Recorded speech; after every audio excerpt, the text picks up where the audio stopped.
our lives financially, but also a political leader interested in expanding her party's presence in the southern states. Nirmala Sitharamanji, welcome to the India Today South Conclave.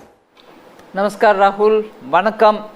Nirmala ji, at the outset I want to start by asking you about what's at stake according to you for the BJP in these 5 assembly elections, particularly in Tamil Nadu, Puducherry and Kerala. You know, you're one of the most prominent faces of the BJP in the south. How do you see this election in terms of the BJP's desire to spread its wings beyond the west, the north and the east, where you've penetrated deeply, but somehow you haven't been able to breach the southern frontier? Thank you, Rahul, for having me over, and I'm very grateful for the audience for this interaction today. I'm starting to answer your question by talking about our prospects in the south. So our alliance will form the government in Puducherry, it will form the government in Tamil Nadu, and we'll perform well in Kerala. As regards Bengal and Assam, we are coming back, and in Bengal our performance will be brilliant. I would probably tell you within a week or a bit later that we are indeed forming the government in Bengal too. Why is it that the south so far has been the one frontier which the BJP hasn't been able to capture, especially Tamil Nadu, where a lot of the politics has been anti-Hindi, anti-Hindutva as it were, and opposed to a lot of the ideas around which your party is structured? And to what extent do you think, Ms. Sitharaman, you've been able to breach those barriers in the minds of the voters of Tamil Nadu? Well, I think Tamil Nadu has a lot of specific and unique points which has built a narrative in favor of certain regional identity. Whether that is right or wrong, I'm not getting into that. And vested interest groups have always tried projecting BJP as a party of the north, a party of upper caste, and a party where Tamil Nadu has no respect. I think because of the way in which BJP, particularly since the time of Atal Bihari Vajpayee ji, when the alliance partners were from one of the Dravidian parties, and subsequently in 2014 under the Prime Minister's leadership, Prime Minister Narendra Modi ji's leadership, you find that Tamil Nadu has been duly attended to, and every such myth has been, because of the performance of BJP, absolutely shattered. Every such myth. It's a north-centric party. No, of course, even without one MP, we've done everything that within 5 years we could do for Tamil Nadu, and more can be done also, and even now we are doing a lot more. That whole angst about Tamil will be ignored as a language has been attended to prove that probably Prime Minister Modi has taken Tamil everywhere in the world with a sense of pride and happiness that even during the DMK's rule, you wouldn't have heard parties taking it that far. And above all, the cultural identity of Tamil Nadu. It has been repeatedly proven that it is because of Prime Minister Modi that in Tamil Nadu, the BJP has stood steady for the culture of Tamil Nadu and exposed those who are only doing lip service. So I think all this has helped for people to realize that the fake narrative which was going against BJP is no longer valid, and therefore the credibility of the thought that BJP is a party which is showing every attention to Tamil Nadu has gained a lot of traction. In your view, Finance Minister, what is it that the Bharatiya Janata Party offers to the voters of Tamil Nadu? The battle here over several decades has been a fight between the DMK on the one side and its offshoot, the AIDMK on the other. In this very regional mix of very strong identity-based parties, what is it that the BJP, which is largely seen as a northern party or a Hindi party of the native Hindi speakers offer to a state where the Tamil identity is as strong as it is in Tamil Nadu? You know, that question is definitely already severally answered. Between 2014 and 19, even with just one MP from Tamil Nadu, I can list out the number of things which have happened because of the central government's initiative in Tamil Nadu. Even now as we speak, more than about 3 lakh crore worth of projects are literally in the process of getting done and completed. And the way in which several well thought out schemes have come in for Tamil Nadu, whether it is the defense corridor, whether for the first time I repeat, the pride of Tamil Nadu, which is the Grand Anakat, which we call in Tamil Kallana, which is dated from Sangamira, and from that Sangamira, that dam has withstood every test of time and has been the nerve center for all the Kaveri belt, which is known as the grain belt or the bowl. And for the renovation and the upkeep and maintenance, separate over 2,000 crores have been allocated, and this has never happened before. And that's done by the so-called North Indian party BJP. I would challenge on every score, whether it's the development of metro, whether it is the development of Vavu Chidambaranar port, whether it is port in Chennai which gets more money, new harbour to be built. Every aspect of Tamil Nadu has been attended to, and as an industrial state, it's received every attention that an industrial state should get from Modi government between 2014-19 and even now. And therefore, Tamil Nadu should understand that this narrative no longer sells. But for a minute, I would want Rahul to draw your attention to the combination of DMK and Congress, both dynastic parties, and the pretension that DMK is no longer dynastic has been shattered. That pretension no longer holds good, with the son of the current president of DMK is also getting a ticket and it's coming up, just as the Congress is. It's always the family, it's always their progeny who gets the leadership role. Whereas BJP is not any such a party. One, on the dynasty point. Two, on the point of caste and caste driven, I challenge the DMK. Have they, and I challenge the Congress in Tamil Nadu, where they repeatedly say this is an upper caste party, the BJP.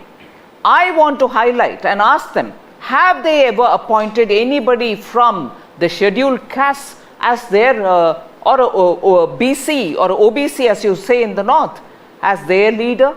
Whereas BJP is a party where, look at the various states where we are in power. OBCs, BCs, SCs have all got their role, and they have become chief ministers, they have become state level party presidents. So dynasty, caste, and take the third point. These two parties are together and they want to talk about a secular party alliance. On the one hand, one is an atheist party, the DMK. Today, look at their manifesto. They are announcing 25,000 rupees for 1 lakh pilgrims who will go to temples. DMK talking of temples? You look at what can be done for the sake of votes.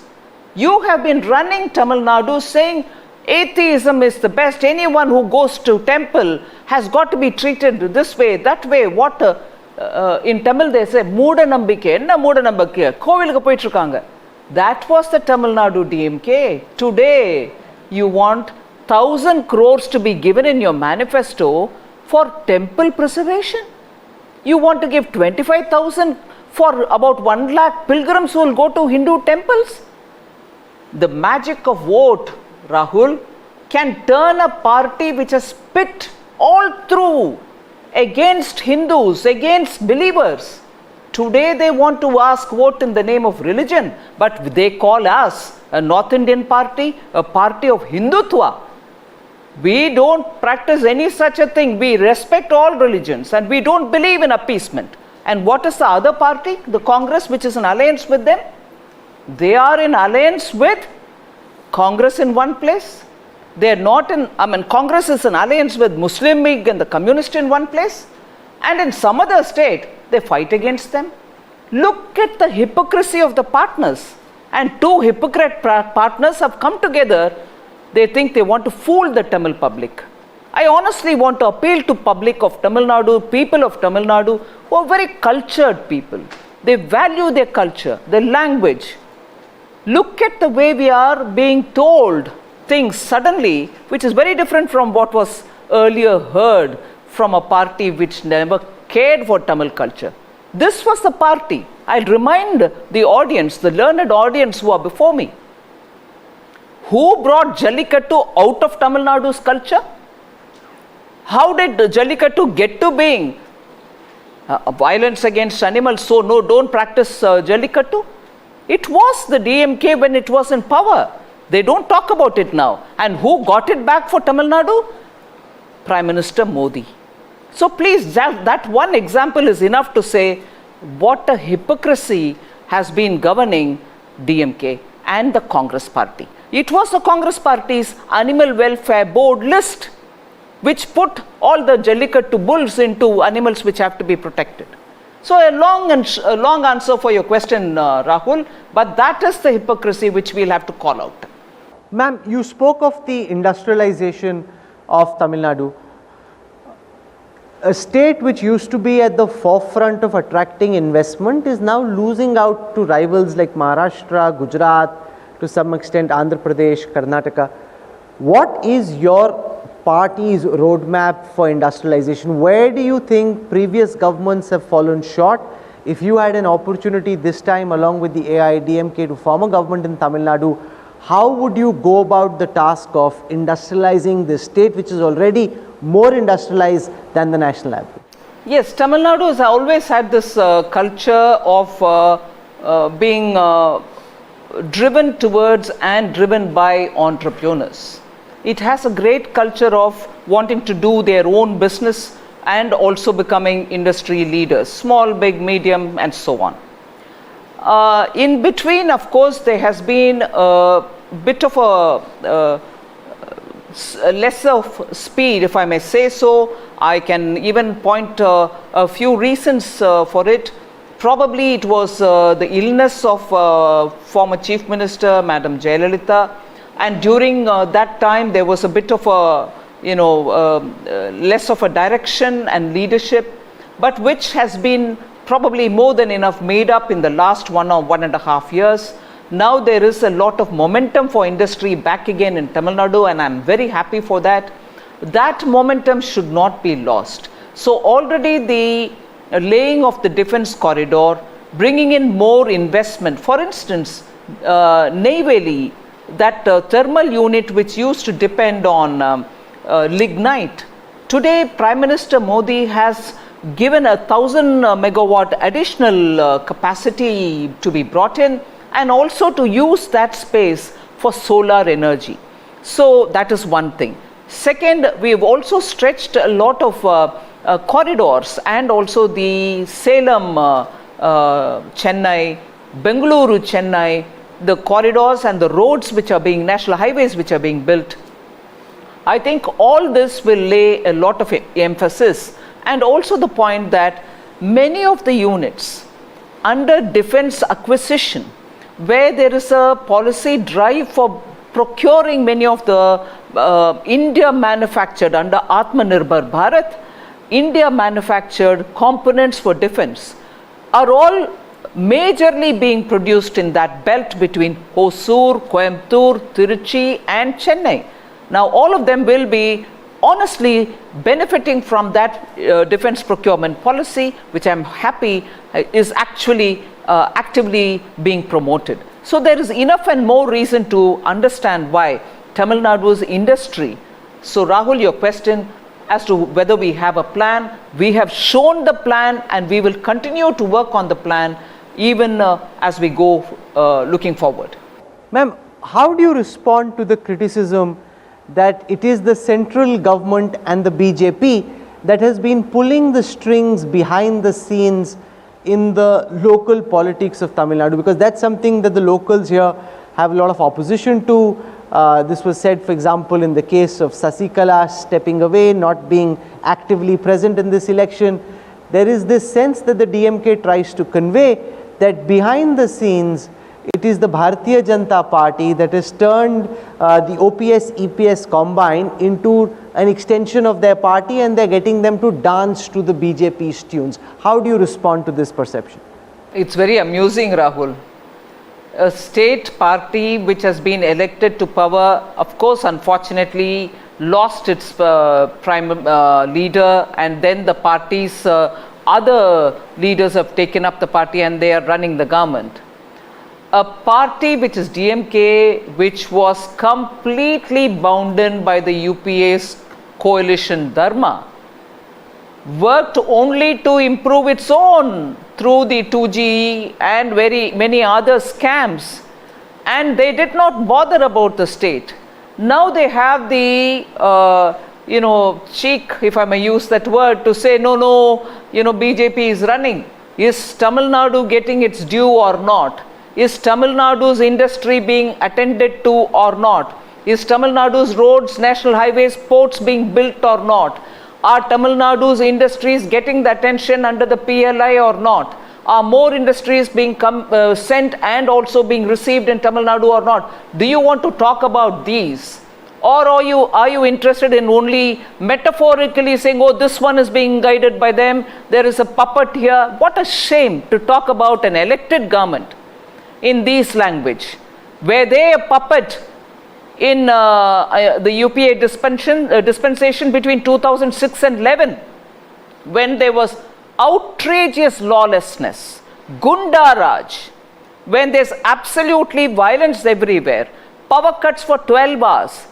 Were they the puppets doing what the UPA wanted, or did they do it themselves? Either way, that phase of DMK rule in Tamil Nadu is nothing to crow about.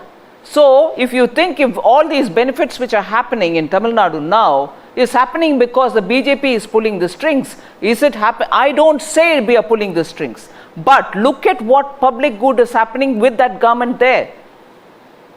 Whereas in your period, it was lawlessness. You assume you were very independent of the UPA government in Delhi. What did you achieve by even being independent, except for spreading corruption?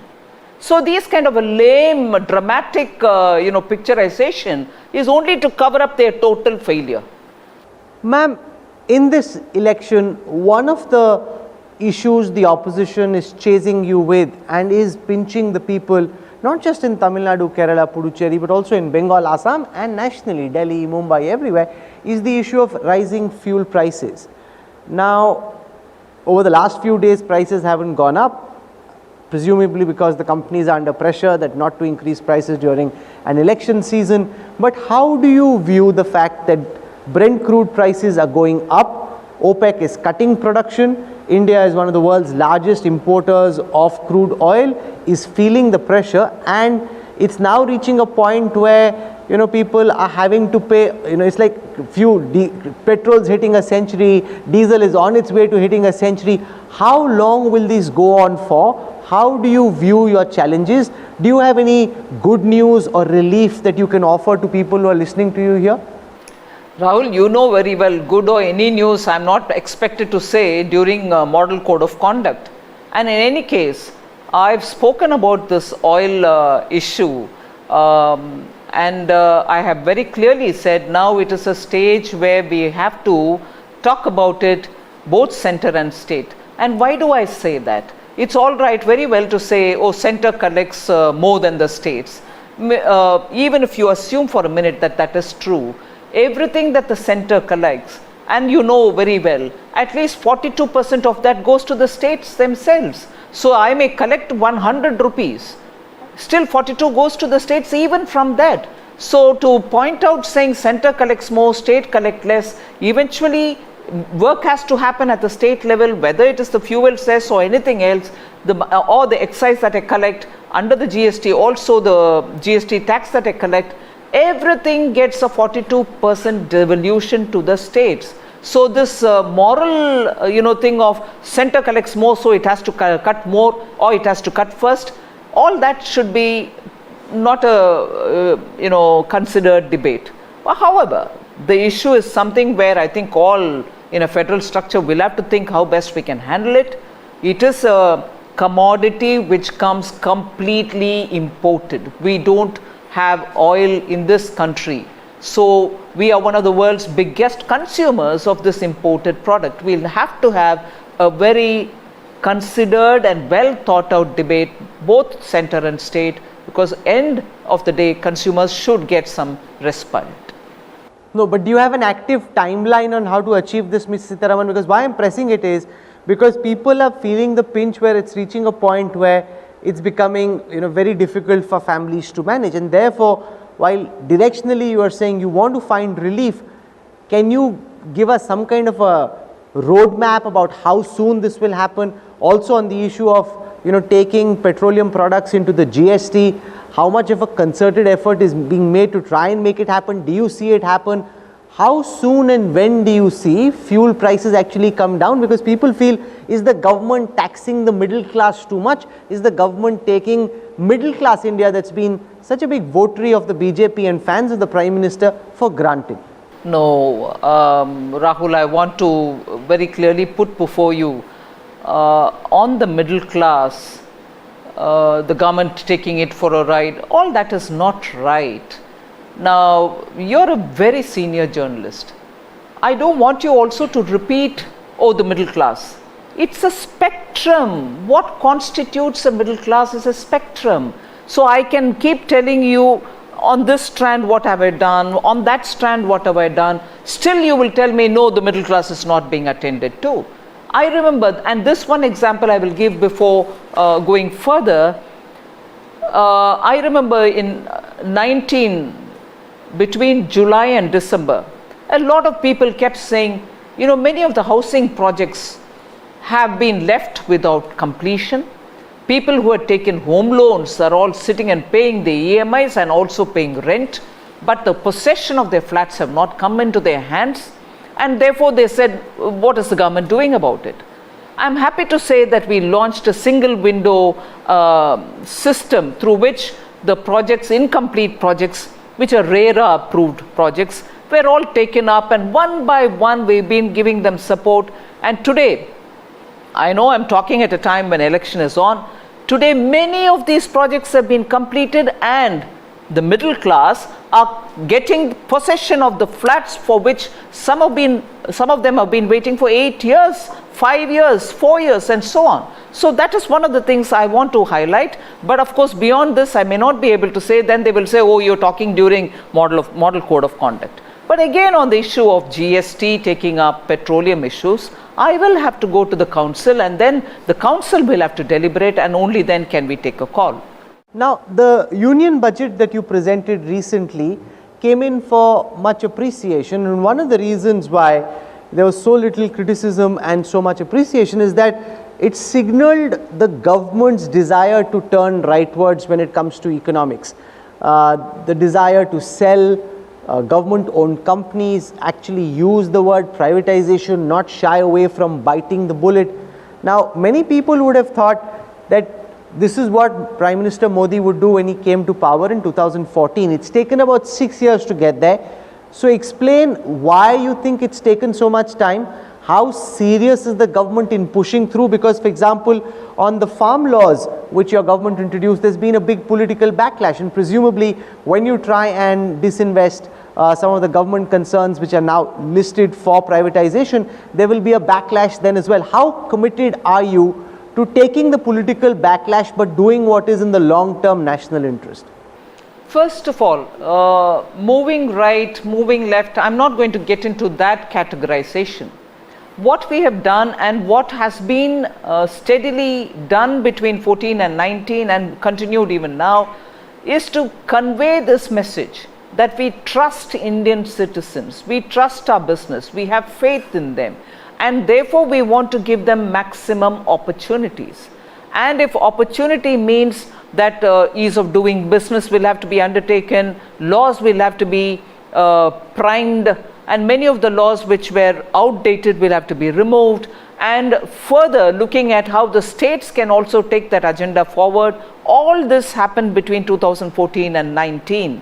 Now come 19, we have now set up ourselves with a policy which says government's presence in the form of some public sector enterprises will be there in some core sectors alone, and even there we will only be bare minimum in our presence.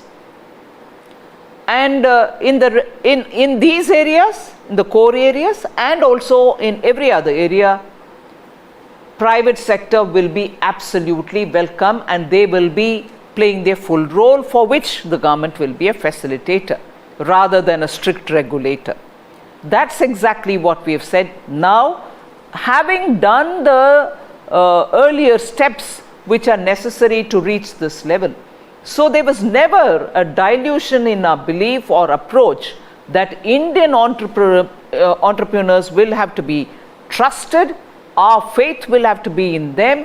There is no way in which the government can look down on them or to be policing them. That system of thought has been consistent with our ideology, and that ideology has started from Jan Sangh and continues till today, which is completely indigenous. It is not a product of some theory which has been imported from some destination. Today, even those destinations have changed their views, but some parties are still sitting with it. We are not that. From the beginning, we believed in India's strength, we believed in Indian citizens, and that's exactly what this policy says. Now, one of your challenges is to attract foreign investment, and you've been saying that you want to do away with tax terrorism, harassment, and that you want to make India as attractive an investment destination as possible. And in that milieu, we've also seen the government announce it wants to challenge international arbitration, which went in favor of some international companies like Kane Energy, Vodafone, and you want to challenge what was thought by many economists as a bad idea in the first place. Can you explain your government's thinking on this issue? Why are you not willing to accept international arbitration and say, okay, this is essentially something which does us more harm than good, because global MNCs look at what's happening, they worry about, the continuity of policy, the tenability of contracts, and whether or not they should come and invest in India. Can things change? Is this pushback doing us more harm than good in an international context? Finance Minister. First of all, Rahul, I think you should de-link these cases and the flow of investment into India. These cases are on, we are talking about them, no doubt. But that's not had a negative impact on FDI flows into the country. Otherwise, we have now touched some historic highs in terms of the FDI inflows. So, first of all, let's detach that from this case that we are talking about, one or two cases that we are talking about. I know Kane had sent some of their top representatives to talk with our finance secretary, and the talks have been held, probably 2 or 3 rounds were held, and they've gone back saying they'll probably talk to their board, and after that they'll come back to us. Because we had also highlighted how if they choose to come back, they should let us know, and so on. However, even with that said, one point I want to draw your attention, and attention of the audience also, many of whom probably are from industry. The sovereign right of any country to tax cannot be questioned. Some of the arbitration awards in also dealing with that specific and limited question of that particular tax of retrospective application post the clarificatory amendment of 2012 have also commented on India's sovereign right to tax. We want to be sure that no arbitration body can ever question the sovereign right of India to tax. And from 2014, why even before that, when we were in opposition, we have taken this position that Retrospective taxation is not something which we believe in. We will not use it. We will never apply any taxation in retrospect, and therefore we've made our position as regards retrospective application of tax that we are not in its favor. We will not do it. But yet there are a calibrated thought process which we have taken up, because the question of sovereign authority of India to tax cannot be commented or made a part of the verdict. And if it is made as a part of a verdict, I have to obviously appeal and question that. But as regards Kane, we are waiting for their reply post the negotiations or talks which were held with the Finance Secretary. I'm yet to hear from them.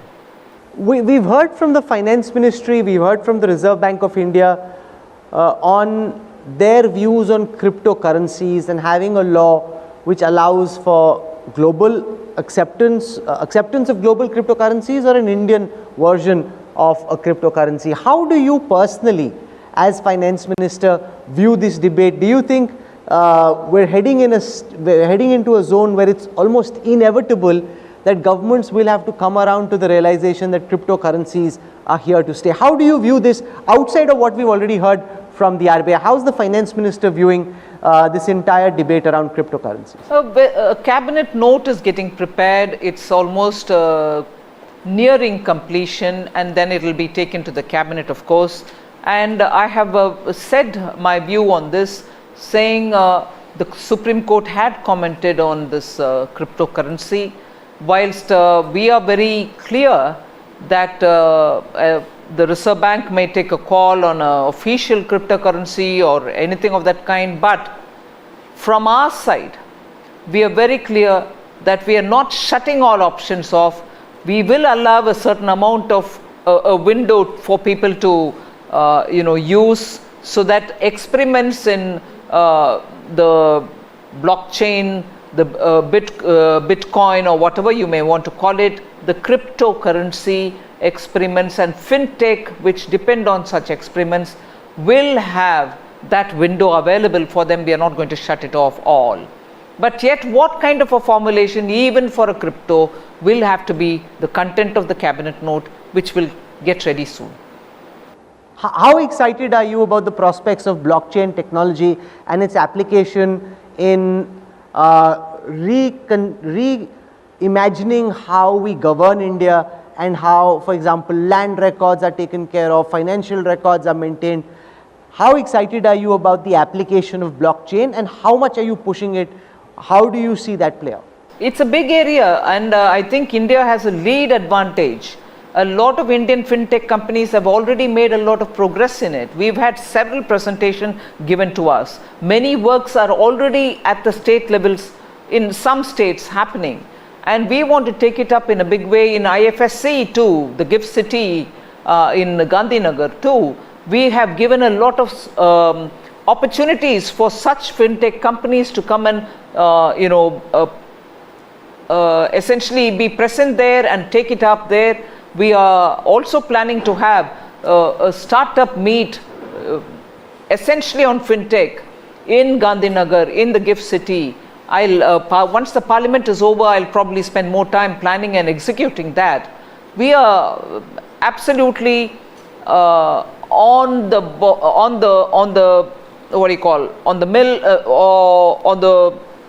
the track for it.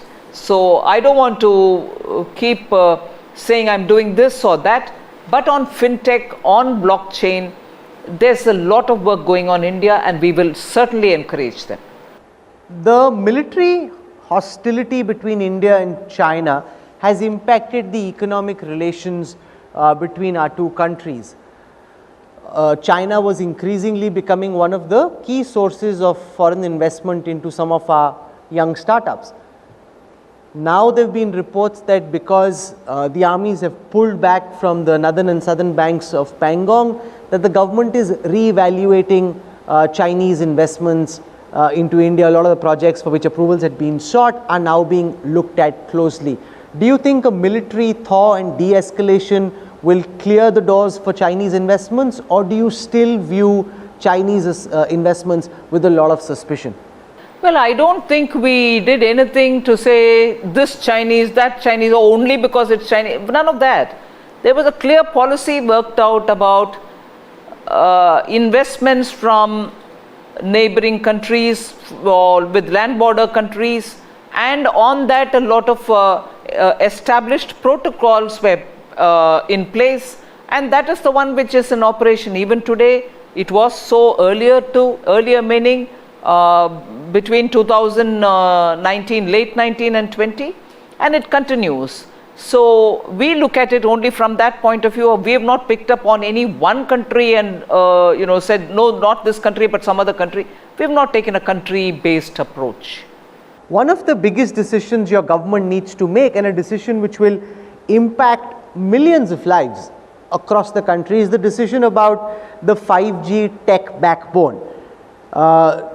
How do you view the question about whether India should allow for Huawei and the other Chinese companies like ZTE to be involved in the 5G technology backbone, which will be in place for the next several years? Or do you think because of what happened at the Galwan Valley, because of the military conflict between India and China, we should just stay away from the Chinese? There were reports recently in the US that Chinese companies were trying to infiltrate into India's power grid. So can you trust companies linked very closely to the Chinese government with having a role to play in our 5G backbone? Rahul, I think these are matters which are being looked into in great depth by the concerned ministries, MeitY and law and so on. So I wouldn't want to give a very sweeping one-line observation saying, oh, it should be this way or that way. I think these are matters of serious strategic interest for India, and we should allow the concerned group of people who are giving it all the attention to take a call on it. It might be easy for me to just give an off-the-cuff remark, but it can have serious ramification either way. So I would rather not comment on this issue just out here and wait for the concerned group of ministers and departments to take a call.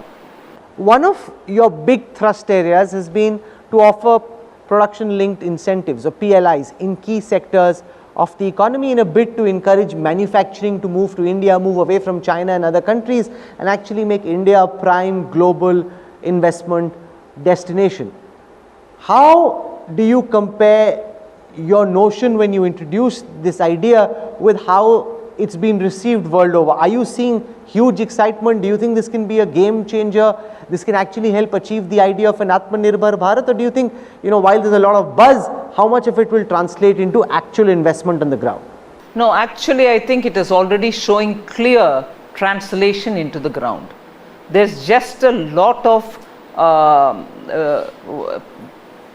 fallout.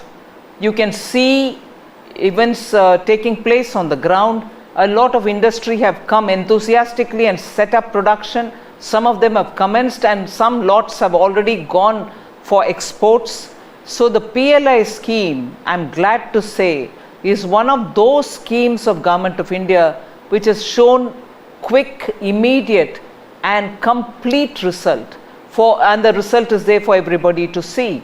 So this is one of those very well tailored schemes, because consultations at every different level was taken up. As a result, the scheme itself has been so useful that industries have come forward, to the extent that many other industries which are not covered under the PIL are now saying we are also planning to shift from so and so area, from a different geography, and wanting to now come to India, they ask for PLI. So PLI, I would think, is one of those very successful schemes of the Government of India, not just at all in the paper, but on paper and on ground. So I think it is a very good example of how, when the industry and government work together, they can actually come up with something which is going to make big difference in the ground. Do you believe, Finance Minister, that India is still on track to be a $5 trillion economy by 2024-25, which is what Prime Minister Modi had declared publicly? Or would you concede that because of COVID, because of the pandemic, because we went into a recession for 2 quarters, that target of a $5 trillion economy over the next 5 years now looks very difficult to achieve? I don't think it's difficult to achieve. In fact, now I would say with the present budget, which is still in the parliament, the finance bill is still in the parliament, I think we've set a clear landscape for the next 10-15 years. And in the 10-15 years, this 5 trillion economy is only one of the objectives which will anyway be achieved in the time span which has been earlier mentioned. But the budget that is presented on 1st February is something which is beyond the 5 trillion. We will achieve that. But this budget takes it even further. The landscape for the next 15 years for India, 20 years for India is already clearly laid. A consistent picture, policy-driven picture is given, and I'm sure 5 trillion and more will be achieved. Finance Minister, as we come to the end of this conversation, I wonder how life has changed for you between the time when you were Defense Minister in the last government to Finance Minister now. You've lived through one of the worst periods of economic turmoil since the Great Depression of the late 20s. So it was obviously a rough ride. How was it when you're seeing unemployment figures come out in the way that they did, growth figures? Do you feel sometimes, because you're a conscientious politician and you like to succeed, you like to deliver, when you see unemployment numbers rising, when you see manufacturing slipping, did you get a sinking feeling? How was it living through that period during COVID when the bottom's literally been knocked off the Indian economy? Well, I think it was a challenge for the entire country. Businesses, households, young and old, were all affected by it. So it's not just me. In fact, I was only hearing and acting in order to lessen the burden. I don't know if it was sufficient, but we tried lessening the burden.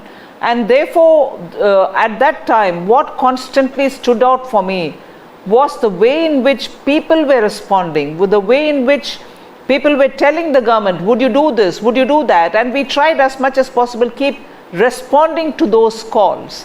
So that itself was motivation enough for us to work, and I would definitely not miss this opportunity to say the Prime Minister was engaging at every level with chief ministers, with ministers, with industry leaders, with common citizens, and the inputs which were coming were all giving us very clear indication of where action should be, and that itself kept us motivated to say, right, people are not, even in spite of the suffering, not losing hope, and they're coming saying, with suggestions. So I drew a lot of inspiration from that, and credit goes to the people of India who were literally facing the challenge and living through it, and I'm very thankful for that. You didn't answer the bit about the comparison between being Raksha Mantri and Vitt Mantri. The Finance Minister has more pulls and pressures than virtually any other job in the country. Was it more fun being Defense Minister? Is it more enjoyable to be Finance Minister? Which one, if you had a choice, which would you pick? Or are there moments when you're Finance Minister when you're just tearing your hair apart and saying, this is too high pressure a job? No. I think each one of them had its own charm and challenge. And I enjoyed the charm and challenge there, and I enjoy is not the right word. Both the challenge and the charm has kept me going, and I'm immensely thankful to the Prime Minister for having given that kind of a responsibility and guided me throughout this exercise and even now. So I only wish that I can serve the people of India with all sincerity under the guidance of the Prime Minister. Finance Minister Nirmala Sitharaman, for joining us at the India Today Conclave South. Thank you very much. We've had a very frank, engaging conversation, lots of new insights about how you're thinking, how the Finance Ministry is thinking. Deeply appreciate you having taken out time to join us at the India Today Conclave South. Finance Minister Nirmala Sitharaman. Rahul, எனக்கு இந்த வாய்ப்பு கொடுத்ததுக்கு ரொம்பவே நன்றி. முழு இன்டர்வியூவை தமிழில் பண்ணணும். நீங்கள் நெக்ஸ்ட் டைம் எனக்கு அந்த வாய்ப்பு கொடுங்க. நீங்கள் இங்கிலீஷில் கேளுங்க, நான் பதில் தமிழில் கொடுக்குறேன். She's saying that she wants the opportunity to speak in Tamil in Chennai. We did that with the Chief Minister. Yes. He was here, your alliance partner. We were listening to him, but you ask her a question in Tamil. Next time, Kandipa Tamil No, you ask her a question now, Akshita. You ask her a question in Tamil. Okay, ma'am, Nirmala Sitharaman, ma'am. உங்களுக்கு நீங்க என்ன நினைக்கிறீங்க? பிஜேபிக்கு என்ன chance இருக்கு தமிழ்நாடுல இந்த வாட்டி? எவ்வளவு சீட்? பிஜேபி ஆர் தோழமை கட்சிகளுக்கு நல்ல வாய்ப்பு இருக்கு.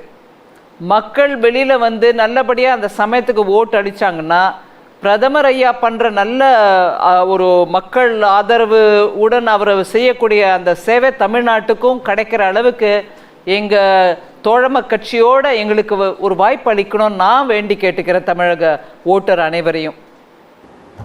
மிக நன்றி Nirmala ma'am.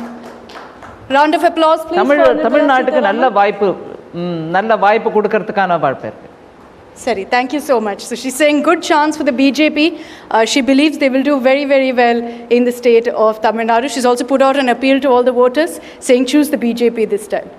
Well, BJP we thank you very much. We leave it to the voters of Tamil Nadu and Kerala, Puducherry to decide. Thank you very much, Finance Minister, for joining us. Thank you, ma'am.